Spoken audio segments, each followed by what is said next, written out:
Hey guys, Drifter here. Today I've got some more Black Ops 3 gameplay for you, and I wanted to talk about some competitive considerations for this game and the fact that it's a PlayStation 4 exclusive, because those two go hand in hand. You may notice in this video that some of the gameplay I'm using is T. Martin's. Our capture window was very limited, so we agreed to share some of our better gameplay. You may see him post some of mine later this week, and if you want to see his channel, it's linked down there in the description.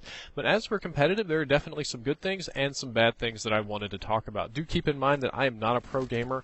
I'm not a competitive gamer. I'm a casual public match kind of guy, but I do work with Envy. I own part of the team. I watch the matches. I do have some perspective on what they might consider important, but do take all of this with a grain of salt. First thing, we'll do a good one first, is that the core gameplay is solid. And I mean that very seriously. The gunfights feel real, they feel good, there's a lot of gun variety, the trade-offs feel real. Now that there's no toughness, now that there's no lightweight and blast suppressor isn't necessary, there's a lot more variety and creativeness with perks, a lot more real trade-offs, so that feels really good and really tactical. Movements aren't annoying, they aren't spammy, you don't go too high, it doesn't break up the gameplay. As Vaughn says, it's very guns up sort of thing, so you always kind of get your guns up and you're always fighting and going, it doesn't stop or get choppy. And you can't climb too high, like you don't get super high like an AW, and I thought you might find it interesting that there's fall damage. There are a couple of places, and I think 2 of the maps you can climb up a little bit higher than the others, and if you jump down, your legs will crack and you'll take some fall damage. It won't kill you, but if you get shot on the way down or hit by a grenade, you will fall and die. It happened to me once. The skill gap is definitely there. There is a very clear and definite skill gap between good and bad players in this game with the movement, especially what they did with some of the sniper rifles and some of the auto-aim features. It's not going to be, I think, kind of like a Ghost type deal, where the first person that shoots wins, but there is a time to kill problem. I'm going to talk about that in just a second, but I do want to say I think that there's a real skill cap, and we have good objective indicators. They were really bad when I played back in the pre-alpha. It's something I complained about a lot, and thank you, Treyarch, for listening. The objective indicators are way better. They're easier. They're clearer to see. It lets you know when they're capping, taking flags, who's on the hard point, stuff like that. So that's a good thing. We got all those kind of OBJ modes back. There is a time to kill problem. It was a little bit fast this time around. So the last time I played Black Ops 3, it felt a lot like Black Ops 2. For whatever reason, the time to kill just felt faster. And I don't have hard numbers behind this. I can't analyze it. I don't know the exact time to kill of the guns. But everybody that I agreed with felt that it was faster. I'm not going to say it was bad as Ghost, but it's definitely not Black Ops 2 level yet. It got upped somehow. Something got better hit detection, stronger guns.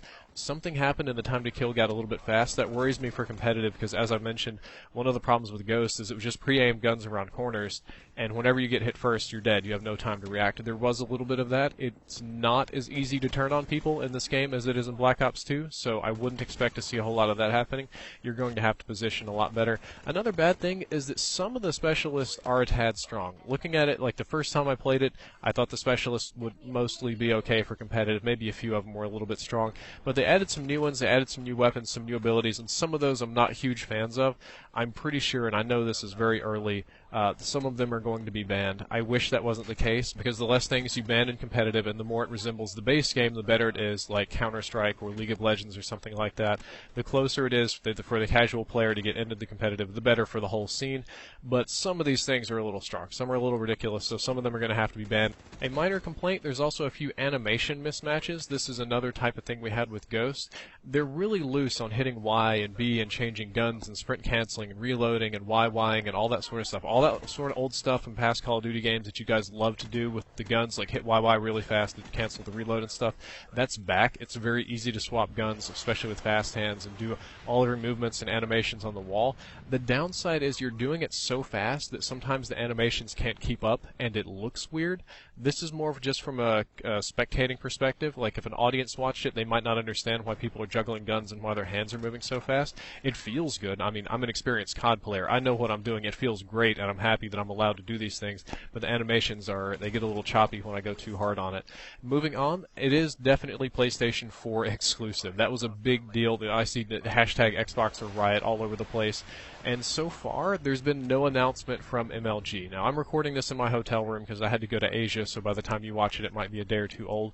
But as of now, I've heard no official announcement from MLG as to whether or not they're going to be moving to PlayStation 4, because if I'm not mistaken, they were also partnering with Xbox, which means that they're going to have to buy new PlayStations. All the pros are going to have to get new PlayStations. They're going to have to get PlayStation Scuffs. They're going to have to get PlayStation Astros. They're going to have to move all that stuff over, and it is a big hassle. They have to learn a new system, new controller, all sorts of kind of different things, redo their privacy settings, blah, blah, blah.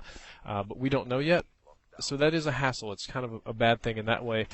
But there are some good things about being on PlayStation 4. Number one is that it is super easy to LAN on PlayStation 4. Unlike the Xbox One, the PlayStation 4 is built just from the ground up to allow for LAN. LAN. Even at the event, I just saw them setting it up. All they did was just select what they wanted to play. It's like they wanted to play online, split screen, or LAN. You just hit LAN, and it's like, all right, host LAN lobby or join LAN lobby, and hit host LAN lobby, and then we would all just hit join LAN lobby. You can create multiple accounts, change your name, do a lot of things really easily, whereas on Xbox One, you can't do that. You still have to have your gamer card, and it has to connect to the internet, and you're kind of playing on like a simulated LAN. They play on like a special build of the game that picks it's so weird how they do that. Like they have to have these gamer cards. It's really annoying. I think it's completely unnecessary for the Xbox One. It's way, way, way simpler on PlayStation 4.